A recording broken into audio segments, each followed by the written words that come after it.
again, fats. Lipase is only in the pancreas. Protease digest protein.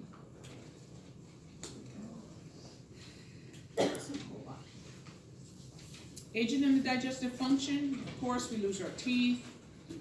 We have periodontal disease, gum regestion, we can't chew properly. Osteoporotic changes, especially if they've had like dentures for a very long time. Decreased taste buds or taste bud changes. Senses of smell is diminished. And this is very true in elderly people. You see that they have decreased sense of smell. A lot of times they have very poor appetites because of decreased sense of smell. Decreased esophageal and gastric motility. Diseases. Anorexia is malnutrition, nausea, vomiting, diarrhea, constipation, bleeding. Nausea, subjective experience, okay. Retching is usually non-productive vomiting. Projectile vomiting is usually mediated by the brainstem, and is usually stimulation of the vomit reflex in the medulla. Okay. Constipation, infrequent or difficulty with defecation. You can have neurogenic disorders that can cause that. Functional or mechanical conditions. Remember, functional is usually something's happening, we don't know why, and then mechanical is usually something that you can actually find a reason or cause, like an obstruction or something like that. So if we say something is functional, it's working, but it's not working. Does that make sense? Mm-hmm. Working but not doing what it's supposed to. Functional is like a Working, but not doing what it's supposed to. a mechanical something's causing. And mechanical something is causing it. Oh, what would I do without Katarina? I just feel. I know. What you call it? I'll go with that. Constipation. Infrequent or difficulty defecation. Again, low residue diet means that you don't have enough fiber in your diet. Sedentary lifestyle, excessive use of antacids, changes in bowel habits, neurogenic disorders can cause it. Chronic constipation can be peripheral neuropathy stemming from diabetes, autoimmune neuropathy, Hirschsprung's disease, and Chagas disease. These are all intestinal diseases. Pseudo-obstruction. It can come from central, meaning coming from the brain or spinal cord itself, spinal cord injury, Parkinson's disease, or multiple sclerosis. Irritable bowel syndrome is notorious for causing constipation. You can look at the Rome's criteria for that. It's usually less than 3 bowels a week, hard bowels, requirement of manipulation to have a bowel movement, whether it's manual disimpaction or pressing on your abdomen. David, you don't have constipation? No. Lucky you. Lucky you. It's not a fun disease. Non-neurogenic hypothyroidism, because everything is slow, hypokalemia, anorexia nervosa, pregnancy, hypopituitarism, multiple systemic sclerosis, or myotonic dystrophy. Drugs, antihistamines, of course, because they have anticholinergic properties, antispasmodics, antidepressants, depending, antipsychotics. Iron supplements just makes it really hard. Aluminum supplements, barium, just makes it chalky. Opioids actually slow motility down. Antihypertensives can slow motility down. Ganglionic blockers can slow motility down. Alkaloids, not sure. Calcium channel blockers can slow motility down. 5-HT3 antagonists can treat nausea, but can cause constipation.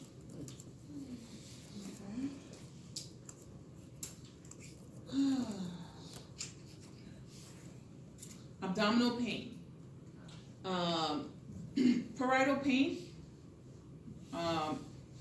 Parietal pleura is actually causing the pain. Visceral pain, this is organ pain, is usually dull, diffused, not specific. That's why for my appendix, I couldn't tell him where it was hurting. Because even though it starts in the right lower quadrant, usually visceral pain is just diffused, it's the achy pain, it just goes all over, okay?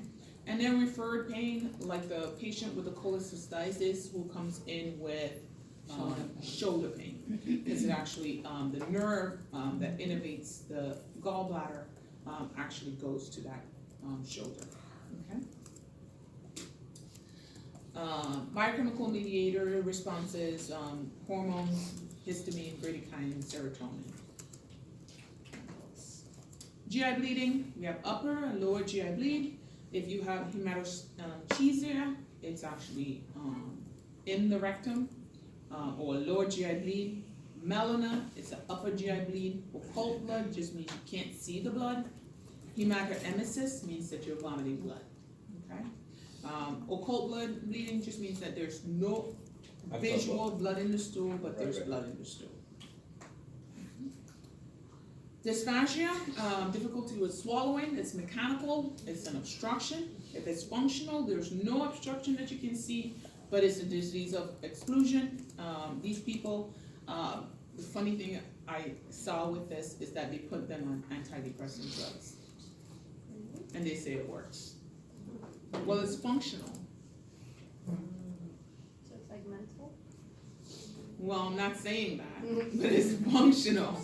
So they can't see anything wrong, but this person is having the sensation that something's in their throat and they can't vomit. They can't swallow. So they say it's functional, and they say the things that may help would be antidepressant drugs.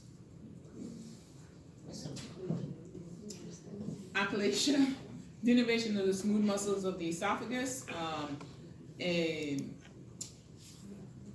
lower esophageal sphincter relaxation. 2 men have observed blood in their stool. One states that the blood is bright red, the other claims that the blood is black. Could they both be correct? Yes. We just From said different parts of the. yes, we just said.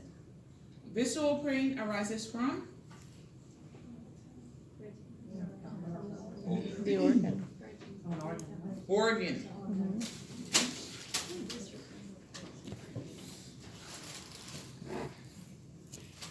Achalasia. Motor disorder of the lower esophageal sphincter doesn't work properly. Maybe defective in the innervation.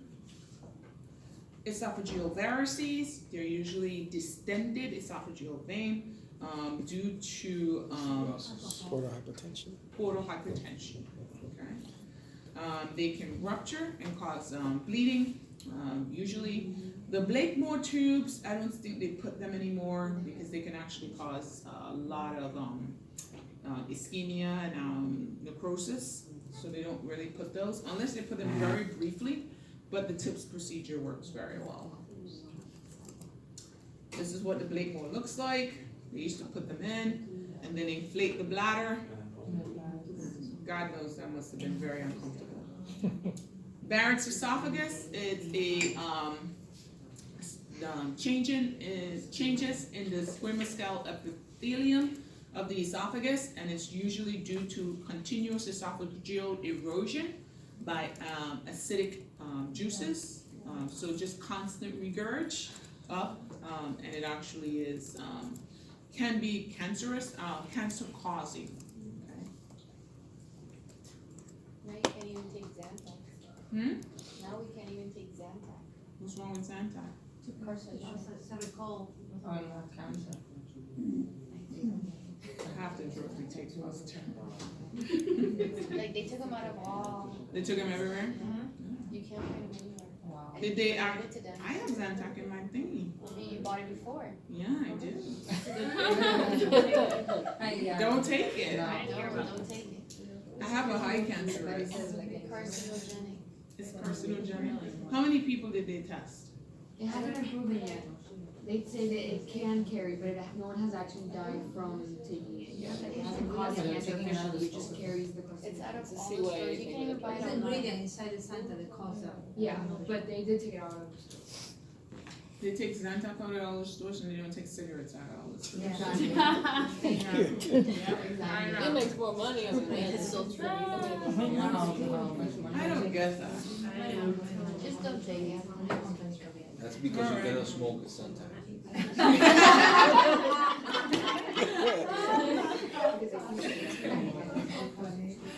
Okay. GERD is relaxation of the esophageal sphincter, which causes physiologic reflux.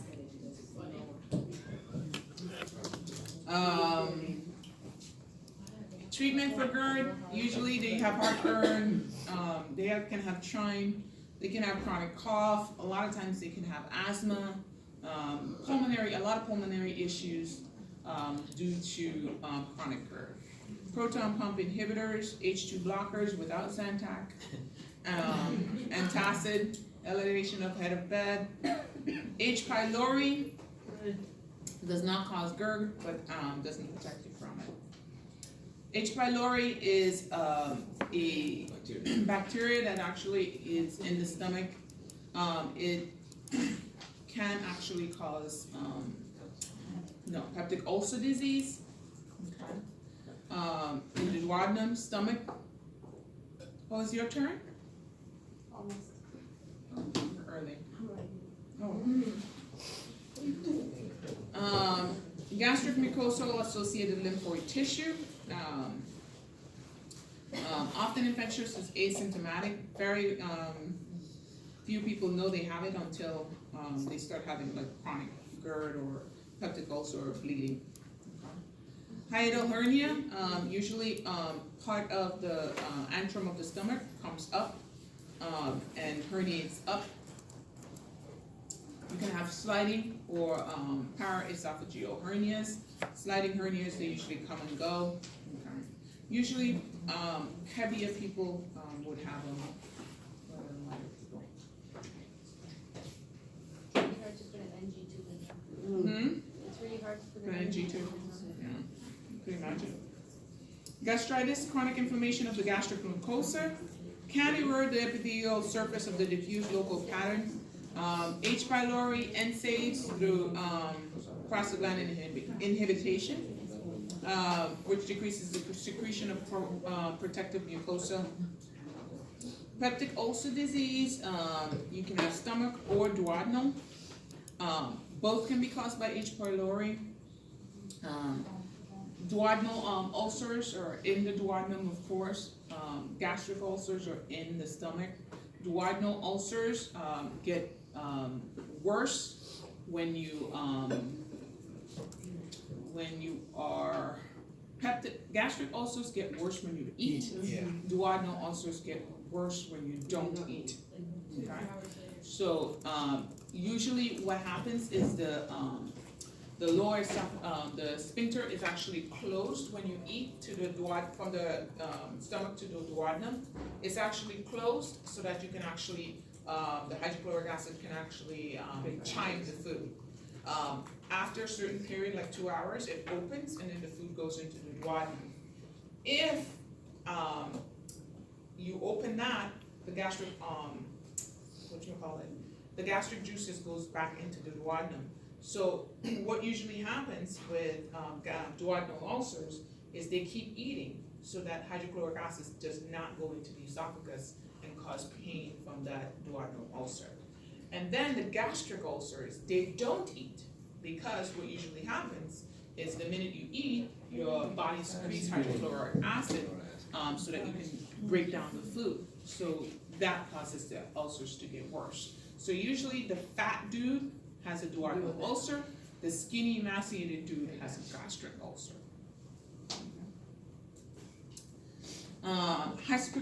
Hypersecretion of stomach acid and pepsin, which is the lytic. Use of NSAIDs can cause it. This is what it usually looks like. Gastric ulcer tends to develop in the antrum region of the stomach. Primary defects increase mucosal permeability, hydrogen ions. Gastric secretion is normal or less than. Usually we put it like this. If you put it like this, you can compare the two, compare and contrast. Again, older gastric, younger duodenal. Increased cancer risk, gastric, no additional cancer risk, duodenal. H. pylori in both of them, higher in duodenal than gastric. Normal decreased acid production, increased acid secretion of stomach acid and pepsin. Serum gastric increase, associated gastritis, common. Both have associated associated pain. Associated gastritis is uncommon in duodenal. And we talked about food versus no food. Zollern-Ellinger syndrome, associated with peptic ulcer disease, and usually you have a gastrinoma, which is a gastric secreting neuroendocrine tumor that occurs in the pancreas and duodenum. Stimulates the parietal cell growth, which actually causes more hydrochloric acid secretion, which causes the patient to have really horrible ulcers and I'm sorry? Oh yeah, and they usually can have treatment with proton pump inhibitors to reduce the acid secretion, and they have to have the tumor removed. Stress ulcers, remember, cortisol causes increased hydrochloric acid secretion. So if you're increasing your cortisol output, you can increase your likelihood of having an ulcer. That's why they, at one point, they were putting everybody who was hospitalized in a proton pump inhibitor. Because the thing was, if you're sick, you're stressed, and you're increasing cortisol. That's why, also, when you put your patient on a steroid, you should always put them on a proton pump inhibitor or H2 blockers, except Zantac. Gastroparesis is usually delayed entering of the stomach, and this is actually more prominent in patients with diabetes. Okay, what do we use to treat these patients? Reglan. Reglan. Okay, Reglan is a what? Prokinetic.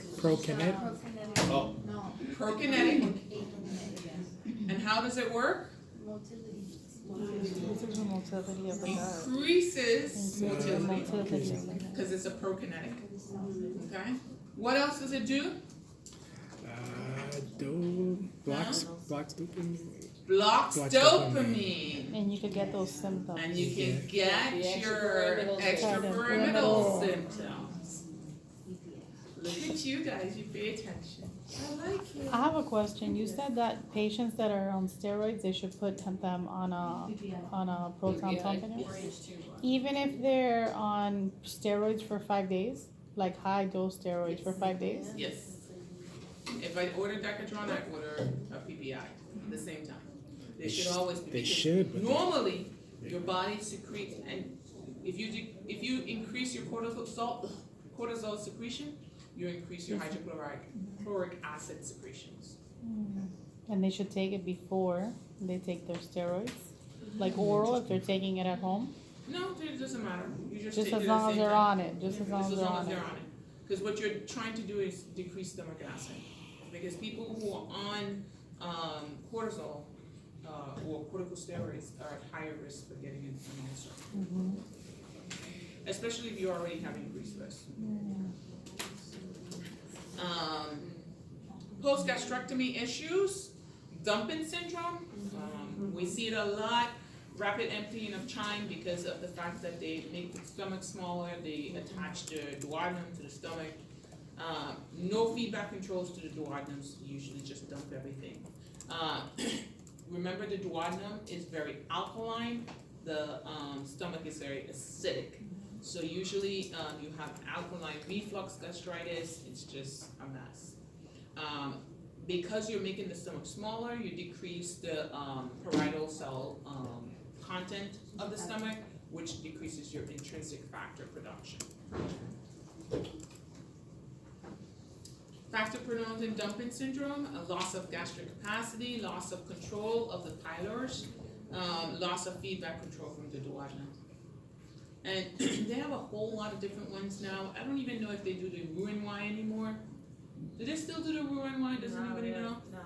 I don't think so. I think they have. Doctors that I work with just do either a sleeve, which takes those of blood, or just take straight up gastric bypass. Yeah, I don't think they do the It's not as Roux-en-Y effective. anymore. Huh? It's No. not as effective. Well, a lot of people are getting more dumping syndrome with the Roux-en-Y than anything else.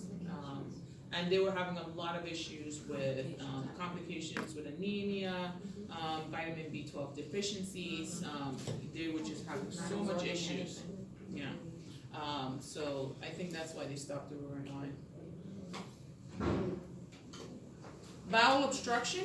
Small bowels are most common because the smaller diameter. It can be mechanical due to blockage. It can be functional due to lack of motility or innervation. A lot of times, decreased movement or decreased prolonged immobility can actually cause you to have can actually decrease peristalsis. Post-surgery can have decreased peristalsis. Different drugs can have it. Signs and symptoms: colicky, pain, distension, okay, depending. Vomiting. Pain is more constant if it's necrosis or perforation, especially with things like peritonitis. So it's usually what it looks like in the small intestines. If you see them, they look almost like a stepladder kind of thing. They're really distended and they look really angry. Large bowel obstructions. Usually what happens is the first time you meet them, they're about 1 month pregnant. Then the second time, in a matter of 2 days, they're like 2 months pregnant. In a matter of another day or two, they're like 3 months pregnant. In a matter of like a couple weeks, they're like 9 months, going on 12. Yes. With large bowel obstructions. Usually it's colorectal cancer, so it's a large tumor. Sorry? We talked about those. Ulcerative colitis versus Crohn's. I just need you to know the differences between both are chronic diseases with exacerbation and relapsing.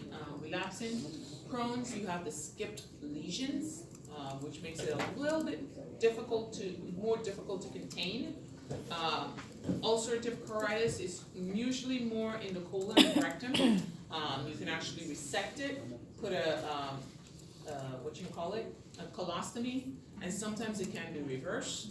No skipped lesions for ulcerative colitis as you have in Crohn's. Crohn's is more chronic. Crohn's, the cure rate is much less than ulcerative colitis because of the pattern of the disease process. If you want to do it this way, you can think of ulcerative colitis as Hodgkin's lymphoma and Crohn's as non-Hodgkin's lymphoma. Believe it or not, that's how I remember stuff. It's just like weird. So use it if it works. If it doesn't, leave it right where it is. Okay. Ulcerative, intermittent remission and exacerbation periods. Large volumes of watery, bloody diarrhea and mucus. Okay. Cramping, abdominal pain. They may have fever, dehydration, anemia due to malabsorption with Crohn's, vitamin B12 and folic acid deficiency with B12, with Crohn's, increased risk of colon cancer with with Crohn's. Irritable bowel disease, they call it the crazy woman syndrome.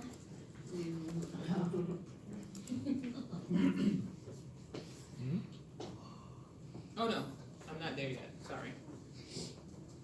I was thinking about irritable bowel syndrome.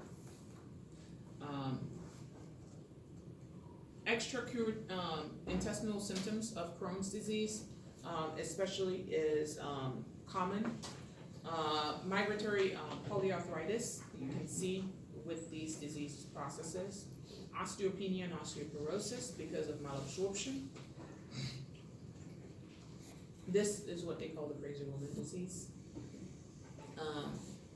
Irritable bowel syndrome. It's a very real disease. I don't care what anybody says, but there are some doctors who don't believe that it actually exists. They have low abdominal pain, constipation or diarrhea, bloating, nausea, and they often alternate.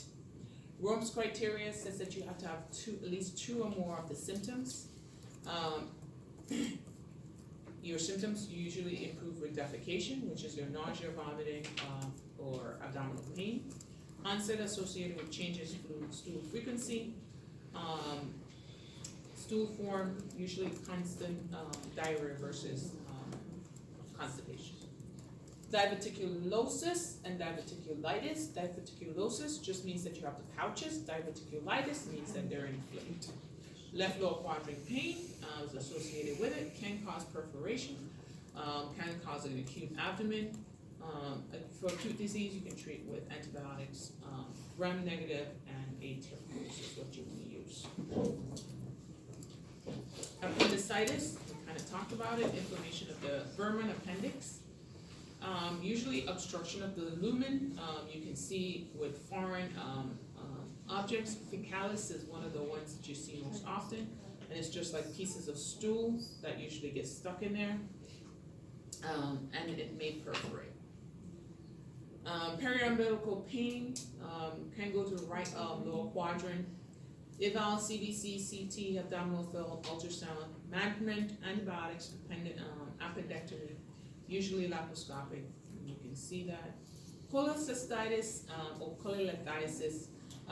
Cholelithiasis usually means there's a stone involved. Cystitis usually means there's an inflammation.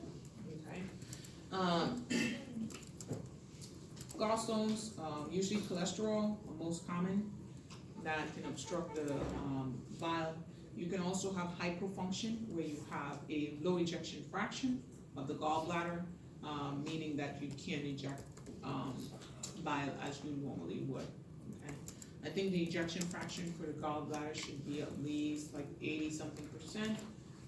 And usually, if some people go in, you can do the test, and it shows you an ejection fraction of like 5%. Okay? And those patients have a hypofunctioning gallbladder. Cholelithiasis, history and physical, of course. Choleangiography or MRCP or ERCP. Lab chole.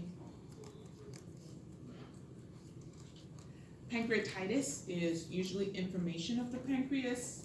Okay, it can be injury to the acinar cells of the pancreas, which leak pancreatic enzymes, and you have autodigestion of the pancreas, which causes inflammation.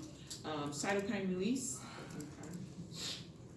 Okay. Pancreatitis can lead to sepsis and death really quick, so it has to be treated really closely. Labs that you want to look for: amylase, lipase elevations. CT of the abdomen to look at extent.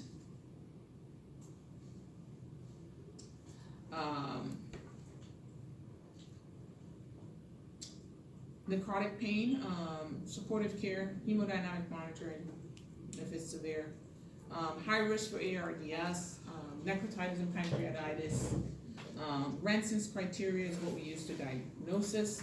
Okay? And when you go in assessment, it's going to be more important.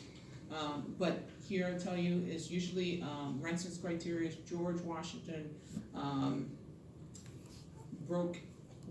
George Washington got lazy after he broke Cape. Okay, that's the mnemonic for Ranson's criteria. You know, after he broke Cape. George Washington got lazy after he broke Cape. Cape? Cape? So it's usually elevated glucose, elevated white blood cells, lazy. lipase, amylase, Amylase. and then after you have, What? oh, Oh, calcium hypocalcemia, alkalosis. I can't even remember what B is. Bicarb? No, can't remember. And E is electrolyte imbalance. Can't remember what B is. Don't worry about it, you're gonna know it in assessment. But it's George Washington got lazy after he broke Cape. And after he broke Cape, after is calcium, base, acid base imbalance. AST, hemoglobin, hematocrit, or BUN. BUN elevated, oh, BUN elevated is the B. And calcium, Calcium, less than 8, arterial, less than 60, base deficit greater than 4, and estimated fluid sequestration greater than 6. again, you don't have to know it now. Colorectal cancers. Third most common cause of cancer death in both women and men. It usually is not a good thing after it's diagnosed. CEA elevation, usually people don't come back from these. They do gastric resection, and then they have no more GI tract to resect. So what it usually looks like, stage 1 and then stage 2 can usually lead to obstruction. Once it leads to obstruction, it has to be resected. Okay. Diarrhea. You want to know if it's secretory, meaning it's due to bacteria, is osmotic, usually due to a electrolyte shift. You can see it in like high levels of glucose.